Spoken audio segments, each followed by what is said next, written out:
దళిత సమాజం ఎట్లా బాగుపడుతుంది? మన దళిత సమాజంలో 60-70% మంది మంచిగా పనిచేస్తారు. కానీ ఒక 30-40% మంది ఇంకా పని చేతగాని వాళ్ళు చాలామంది ఉన్నారు, పని కొంగని వాళ్ళు ఉన్నారు. మరి అన్ని కులాలలో ఉన్నారు.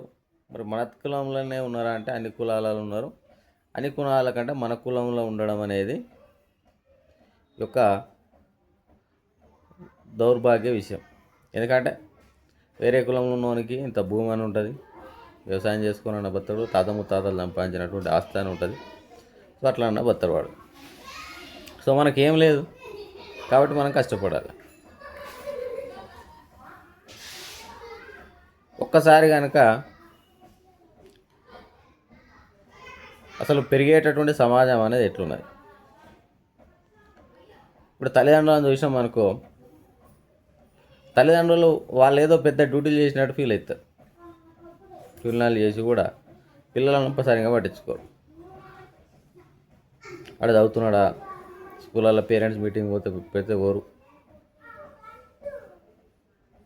వాళ్ళు వారం వారం కౌసు తెచ్చుకోనికి డబ్బులు ఖర్చు చేస్తారు. తండ్రి అయితే వారంలో 2-3 సార్లు అయితే ఖచ్చితంగా తాగుతాడు. కానీ పిల్లల చదువు కోసం డబ్బులు అయితే ఖర్చు చేయరు. వారి మీద శ్రద్ధ ఉండదు. మన దగ్గర ఉన్నటువంటి వాతావరణం ఏంటంటే పిల్లగాళ్ళు చిన్నప్పటి నుంచే అన్ని బూతులు నేర్చుకోవడం అలవాటు అవుతుంటుంది. వాతావరణం అటు ఉంటుంది కాబట్టి ఆడు చదవాలనే చదువు మీద ఇంట్రెస్ట్ అనేది చాలా తక్కువ ఉంటుంది. ఒక్కొక్క బ్యాచ్ ఉంటుంది, చదువుకుంటే వాడు బాగుపడతాడు. అంటే కొంతమందికి అలవాట్లు, ఈ డప్పులు కొట్టేటటువంటి అలవాటు పడి వచ్చినటువంటి ఆ ఆదాయానికి అలవాటు పడి ఇంకా ఇంకా వెనుకబడి పోనీకి ఇది ఒక ముఖ్యమైన కారణం. పోరాలకు ట్యూషన్లు పెట్టారు. ఇక సో ఈ అటో ఇటో అంటే కొంతమంది పిల్లలు చదివేటోళ్ళు ఉంటారు సిన్సియర్గా, వానికి కూడా ఎటువంటి తోడ్పాటు ఉండదు, వానికి కూడా అవకాశాలు ఉన్నాయి. దానికి ఏదో ఒకటే అవకాశం ఉంటుంది, ఈసారి నేను ఏదో కోచింగ్ పంపిస్తున్నా, ఈసారి వచ్చిందంటే వచ్చింది, లేకుండా సపరేట్ ఇంటికాడ ఏదైనా పని చేసుకో. మరి ఆ సార్ రాకపోతే నెక్స్ట్ టైం కోచింగ్ ఇద్దాం, ఇంకో నెక్స్ట్ టైం ఇట్లా 2-3 ఆప్షన్లు ఉండేవి వానికి. అది మంచిగా పెట్టని పరిస్థితి. దాని తర్వాత ఈ పోరాళ్ళు బడిగోరు ఇప్పుడు ఈ కాలంలో 10వ తరగతి చదివిన పోరానికి కూడా వానికి మ్యాథ్స్ వస్తలేదు, తెలుగు చదువు వస్తలేదు, ఇంగ్లీష్ చదువు వస్తలేదు, మాట్లాడడం రాదు, ఏం రాదు, నాలెడ్జే ఉండదు దానికి. ఏదో చదివినామంటే సర్టిఫికేట్లకు ఉంటుంది. మరి ఇంకోటి ఏంటంటే ఈ యొక్క మెయిన్గా చూస్తుంటే ఈ మధ్యకాలంలో ఐటీఐకి బాగా డిగ్రీ చేసినాక మళ్ళీ ఐటీఐ అయింది. అంటే చదువుతురు కానీ చదివిన వాళ్ళకు కూడా నాలెడ్జ్ ఉండలేదు. అదొక విషయం. చదివిన వాళ్ళకి సబ్జెక్ట్ ఉండలేదు. దాని తర్వాత ఫెయిల్ అయిన వాళ్ళ పరిస్థితి చెప్పవచ్చు. ఆటో నడిపించుకుంటూ కానీ, ట్రాక్టర్ నడిపించుకుంటూ కానీ, దగ్గర ఏ పని ఉంటే అది మెకానిక్ల పనులు పోవడం కానీ, దాని తర్వాత ఇసుకెత్తేటటువంటి పనులను కానీ ఇట్లాంటి పనులు చేస్తుంటారు. ఎంతో కొంత సంపాదించుకొని మంచిగా తాగుతుంటారు. తాగి తల్లిదండ్రుల మీదకి తిరగబడడం. కాలనీలు కాగానే అన్ని ఊరు మొత్తం ప్రశాంతంగా ఉంటుంది. కాలనీలో రోజు ఒకరు వెళ్ళి ఉంటుంది. ఏ దళిత వాడలు తీసుకున్నా ఇదే పరిస్థితి. తాగుబోతుగాళ్ళు ఎక్కువైపోయారు. తినరు. అంటే ఇంకోటి ఏంటంటే తండ్రి తాగబోతు కాబట్టి ఖచ్చితంగా పోరాడి తాగబోతు అవుతారు. దాంట్లో నో డౌట్. సో ఇందులో ఇంకో విచిత్రమైన విషయం ఏంటంటే ఈ కాలంలో తల్లులు కూడా తాగబోతులు తయారయ్యారు. చిన్న చిన్న కళ్ళతోటి స్టార్ట్ చేసారు. కళ్ళకి వెళ్ళి బీరు దాకా వచ్చారు. బీర్లకి వెళ్ళి మందు కూడా తాగుతారు. పుణ్యాత్మరాలు. రేపు పాతకాలంలో ఉండేటోళ్ళు ఆడోళ్ళే చాలా బెటర్ ఉండే. వాళ్ళు మామని చూసి భయపడుతుండే, ఒక భావం చూసి బయటపడుతుండే. ఈ కాలం వల్ల అట్లాంటివి ఏం లేదు. తాగుడే తాగుడు. తాగినామంటే కొంతమంది అయితే ఆడి అప్పులు చేసుకొని కూడా తాగుతారు భర్తలకు తెలియకుండా. ఇట్లాంటి వాతావరణం అనేది నెలకొన్నది. భార్యాభర్తలు ఇద్దరికీ ప్లానింగ్ ఉండదు. వచ్చిన డబ్బులు మంచిగా ఎంజాయ్ చేద్దాం, అరే సంపాదించిన దాంట్లో కొంచెం దాచుకుందాం అనేటటువంటి ఆలోచన ఉండదు. ఏం చేస్తారు, ఎంత వస్తే అంత ఎంజాయ్ చేస్తారు. ఆదివారం వస్తే కౌసులు లేని అన్నమే తినరు. ఇక తాగుడు, ఎంత సంపాదించినా మళ్ళీ లోపలికే. అరే ఇంత ఖర్చు పెట్టేటప్పుడు కొంచెం పోరగాని మీద ఖర్చు పెట్టమంటే ఖర్చు పెట్టరు. పోరగాడు మాత్రం ఖచ్చితంగా సర్కారు బడిలోకి పోయే చదవాలి, వానికి ఆప్షన్ అదే. సరే ఆదాయం ఏం లేదు, అప్పుల పాలైనవు, వచ్చేది జాతలేదు. ఈ నెక్స్ట్ ఉన్న ఆప్షన్ ఏంటిది, ఏడేడు ఏమేమి ఉన్నాయో అమ్మాలి. 5 సంపాదించిన భూమి ఉంటే అయ్యారు మనకు 2 ఎకరాలు అప్పు చెప్తే అందులోకెళ్ళి ఖచ్చితంగా 1 ఎకరం పోవాల్సిందే, మనం మించి మన కొడుకు పోయే లోపల. ఇక తాత ముత్తాత సంపాదించిన ల్యాండ్లు ఏమైనా ఉంటే అన్నీ అమ్మేసేయాలి, బంగారాలు కుదబెట్టుకోవాలి. పుష్కున బ్యాంకుల నుంచి ఏదో స్కీమ్ మీద లోన్ వచ్చింది అనుకో, ఇక బ్యాంక్ కూడా పుణ్యానికి ఇచ్చినట్టే, ఇక దానికి కట్టుడే లేదు. ఇది కొంతమంది పరిస్థితి చెప్తున్నాను నేను. ఏదైతే చెప్పినా కదా 30-40% వాళ్ళు ఏం పని చేయనంటారో వాళ్ళ గురించి నేను చెప్తున్నాను. తర్వాత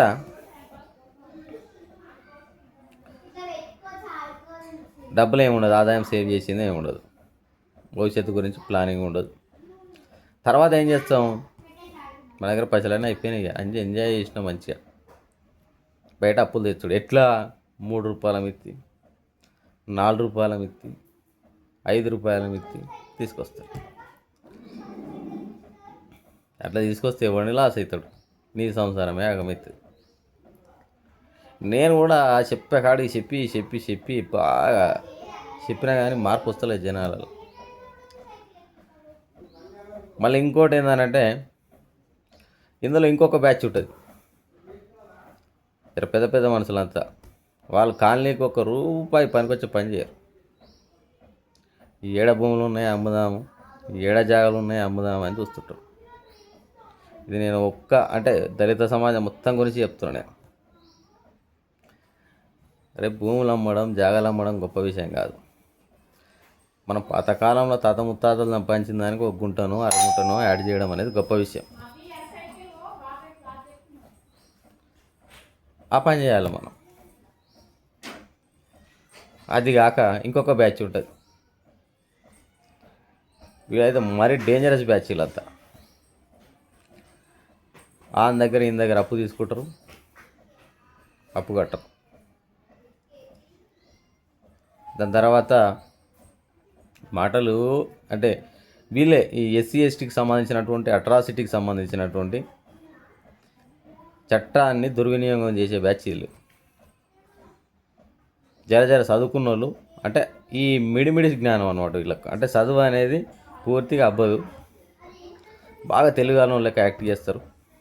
జస్ట్ ఆ పోలీస్ స్టేషన్లు, తర్వాత హాస్పిటళ్ళు, కొన్ని గవర్నమెంట్ ఆఫీసెస్, వీటి మీద వీళ్ళకు పోయేటటువంటి అవగాహన ఉంటుంది.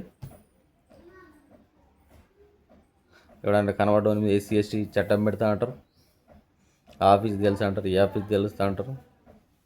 ఎవరిని కెరియర్ జనాలకు మాటలు ఇచ్చి అన్ని మోసం చేస్తుంటారు. అదేవిధంగా దళిత జాతికి నీచమైన పేరు తీసుకురావడంలో ప్రధానమైనటువంటి పాత్ర పోషిస్తారు. ఇది ఒక్క బ్యాచ్. వీళ్ళందరూ ఎప్పుడు మారాలి. అంబేద్కర్ ఏమో ఎన్నో కలలు కన్నాడు, వీళ్ళేమో చేస్తారని చెప్పేసి. ఏం చేస్తలేరు వీళ్ళు, తింటున్నారు, పంతున్నారు. ఇంకోటి ఒక అత్యుత్తమైనటువంటి కొంతమంది ఉంటారు. ఇట్లయితే దుర్మార్గపుల్లో ఒక 10 మంది గురించి చెప్పినాం. ప్రతి దళితవాడలో ఒక 10 మంది మంచిగా ఉంటారు, వాళ్ళ ఆదర్శ పురుషులు. వాళ్ళ కాలనీ బాగు కోసం అంతో ఇంతో మేలు చేద్దామని చెప్పేసి ఏదో ఒక ప్రయత్నం చేస్తుంటారు. కానీ ఈ 10 మంది మీద ఈ కాలనీలో వాళ్ళందరికీ చులకన బాగుంటుంది. వాళ్ళ దగ్గర పైసలు ఉన్నాయి, వాళ్ళు చదువుకున్నారు, ఇది చేస్తారు, అది చేస్తారు, సంపాదిస్తున్నారు, వాళ్ళు వేరే దగ్గర పోయి బతుకుతున్నారు. ఇట్లాంటి ఒక ఆలోచన ఉంటుంది. వాళ్ళు చెప్పేటటువంటి మాటలు ఎట్టి పరిస్థితులలో విన్నారు. వాళ్ళు చెప్పేటటువంటి మాటలు వీళ్ళకి శవన పట్టాయి. వాళ్ళను ఒక చులకన భావంతోడే వాళ్ళకేం తెలుసు అని చెప్పేసి ఈ వీళ్ళంతా కలిసి ఏం చేస్తున్నారంటే ఇంకా ఉన్నటువంటి దళిత వాడలన్నిటినీ వెనుకకు దొక్కి తీసుకుపోదాం అనేటటువంటి ఆలోచనల ధోరణిలో ఉన్నారు. మళ్ళా ఎలక్షన్స్ వచ్చినాయనుకో, వీళ్ళంతా ఎవరైతే బాగా గ్రామాలలో తిరుగుతున్నారో వాళ్ళందరూ ఏం చేస్తారంటే రెగ్యులర్గా ఒకటే నాయకుని ఎన్నుకుంటారు. ఆ నాయకుడు పోయి ఊళ్ళేవన్నీ కాళ్ళ దగ్గరనో వీళ్ళ దగ్గరనో వాడి ఉంటాడు. ఆ తర్వాత మనోళ్ళు ఒకవేళ నాయకురాలు అయినా కానీ వాళ్ళకు మాట్లాడడం రాదు, స్పీచ్లు ఇవ్వడం రాదు, మన సమస్యల గురించి ప్రస్తావించడం రాదు. మనం ఏంటంటే ఒక నిజమైనటువంటి నాయకుని కోసం మనం వెతుకుతున్నాం. ఈసారి స్థానిక సంస్థల ఎన్నికలు రాబోతున్నాయి కాబట్టి మీ కాలనీలో ఎవరు మేలు చేస్తాడు వాడిని చూసి ఎన్నుకోరు. అప్పుడు మీ కాలనీ అనేది బాగుపడుతుంది. ఈ మందుకు కానీ మందు తాగుతారు కదా, కోటర్ సీసా కానీ బీర్ సీసాకు కానీ మాంసం చికెన్ మటన్ పెట్టిండని కానీ ఏదైనా డబ్బులు ఇచ్చిండని కానీ మోసపోయారంటే ఇట్లనే వెనకబడిపోతుంది. మరి ఇట్లా వెనకబడిపోతే అరే బతకనైతే బతున్నాం కదా, మరి వెనకబడిపోతే మాకేంది లాసు అనుకోవచ్చు మీరు అంతా. బతకనైతే బతున్నాం, రోజైతే గడుస్తున్నది కదా, రోజైతే గడుస్తున్నది. కానీ మన కాలనీ అనేది ఎటుపోతున్నది అనేది చూసుకోవాలి. నా దళిత వాడ అనేది ఎటుపోతున్నది, రోజు ముందడికి పోతుందా వెనకకు పోతుందా? గతంలో ఎట్లుండే, గతంలో మన కాలనీ నుంచి డిగ్రీ పాస్ అయిన వాళ్ళు ఎంతమంది ఉండే, ఎంతమందికి ఉద్యోగాలు వచ్చినాయి, ఎంతమంది యొక్క కుటుంబాల యొక్క పరిస్థితి అనేది మారింది, ఎంతమంది ఆస్తులు సంపాదించుకోగలిగారు. మరి ఇప్పుడు ఎటుపోతున్నాం అంటే పోయినసారి ఇంట్లో ఉన్నాడు అంటే ఒక మంచి స్లాబ్ ఇంట్లో ఉన్నాడు, నెక్స్ట్ ఇయర్ గుడిసెలాగా పోయిండు అనుకో, వెనకపోతున్నట్ట కాదా? లేదు నువ్వు అదే గుడిసెల నుంచి గుడిసెలనే ఉంటున్నావు అంటే కూడా వెనకపోతున్నట్టే. ఏదో గవర్నమెంట్ పుణ్యమా అని చెప్పేసి కొన్ని ఇందిరామిళ్ళల్లో బతున్నాం. ఈ మారూరి ఇకనైనా మారూరి అసలు అప్పులు వేయాల్సిన అవసరం ఏమున్నది? అది కూడా ₹3 ₹5 వడ్డీ, ₹5 వడ్డీ తీసుకొస్తే ఎంత వడ్డీ అవుతుందో తెలుసా? మనం అదే బ్యాంకులలో టైం టు టైం కట్టుకుంటే సరిపోతుంది కదా, వాళ్ళే ఇంకెక్కిస్తారుగా. అసలు ఇంత అప్పులు తెచ్చుకునే బదులు ఖర్చులు తగ్గించుకుంటే అయిపోతుంది కదా. ఆ పనులు చేయం మనం. తినుడే, తాగుడే, అప్పైనా పురాస్తే.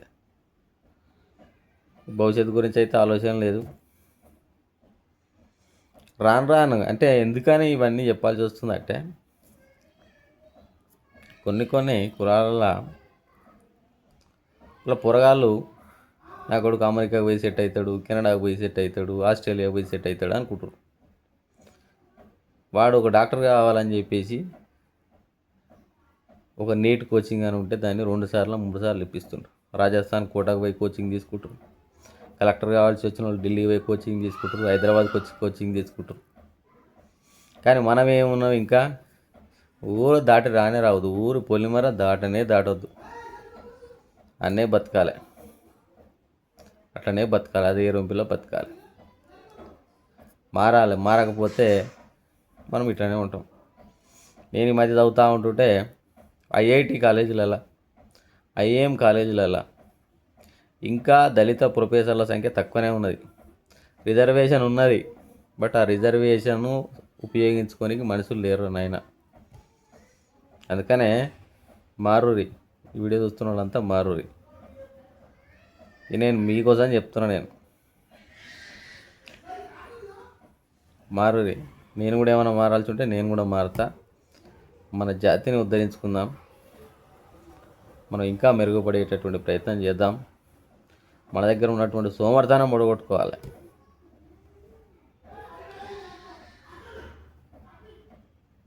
వేరే వాళ్లకు బానిసలు లెక్క పనిచేయకురి, వ్యాపారాలు ఎట్ట చేయాలనో నేర్చుకోరి, ఉద్యోగాల కోసం గట్టిగా ప్రయత్నం చేయరి, కష్టపడి పైకి రారి. ప్రభుత్వంతో పైకి వచ్చేది వస్తారు ఒక 5%, 2%, 5% ఉంటారు. అందరు ప్రభుత్వ పథకాల మీదనే ఆధారపడితే ఎట్లకెళ్ళి అయితే చెప్పు. మారాలి ఫ్రెండ్స్, మారాలి మిత్రులారా. సో ఇంతటితోటి నేను చెప్పాలనుకున్నది చెప్పిన, ఇదంతా మీ చేతిలోనే ఉంది.